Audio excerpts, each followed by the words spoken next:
كنت عند صديقة ليا وابنها ربنا يبارك فيه دخل قال لها: ماما. نعم يا حبيبي. انا بحبك. قالت له: انا كمان بحبك. اسرتنا البسيطة الحب فيها معلن يا جماعة. اعلنوا الحب، قولوا لبعض ان انتوا بتحبوا بعض بمختلف الطرق وبأي طريقة. وسامعاكي يا اللي بتقولي ابني ما بيقوليش كده الا لو هو عامل عاملة او لو هو عايز مني حاجة.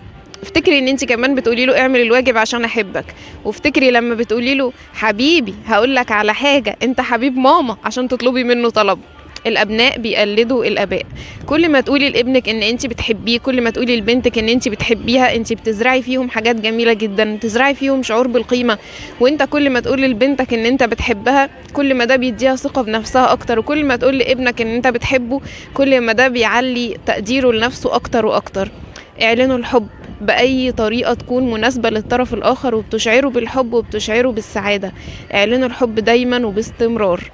طيب، لو انا ما بعرفش اعلن الحب او بتكسف اعلن الحب، ما بعرفش اقول لحد من اسرتي ان انا بحبه، بحس ان في حاجز بيني وبينهم، اسمح لي اقول لك وبكل حب وبكل تقدير ان لو انت في حاجز بينك وبين احد افراد الاسرة ومش قادر تقوله انك بتحبه رغم ان انت فعليا بتحبه، ده مش معناه ان في مشكلة في الطرف الاخر، قد ما انه في مشكلة ان انت محتاج تعبر عن نفسك اكتر. وده ممكن نساعدك فيه في الجلسات بتاعتنا. لو انت عايز بيئة امنة ومساحة امان تساعدك وتعلمك تطور علاقاتك وتحسنها، تقدر تتواصل معانا.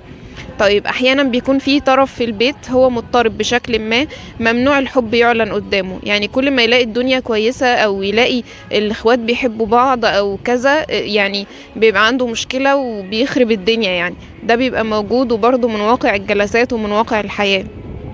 في الحالة دي تبقى انت غلطان لو انسقت وراه ومشيت وراه وبطلت تعلن حبك تجنبا للمشاكل.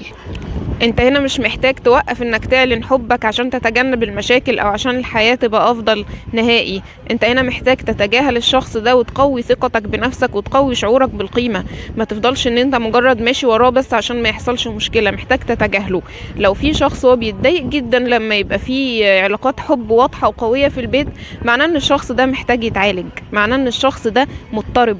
ومضطرب دي يا جماعة مش سبة.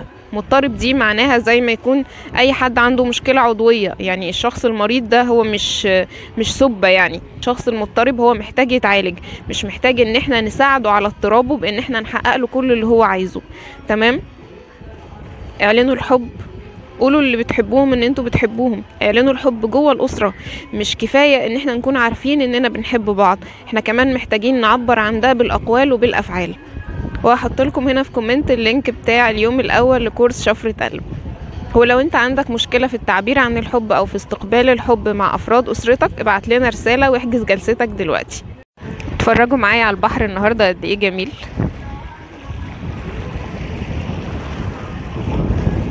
جوه كل حد مننا بحر من الحب.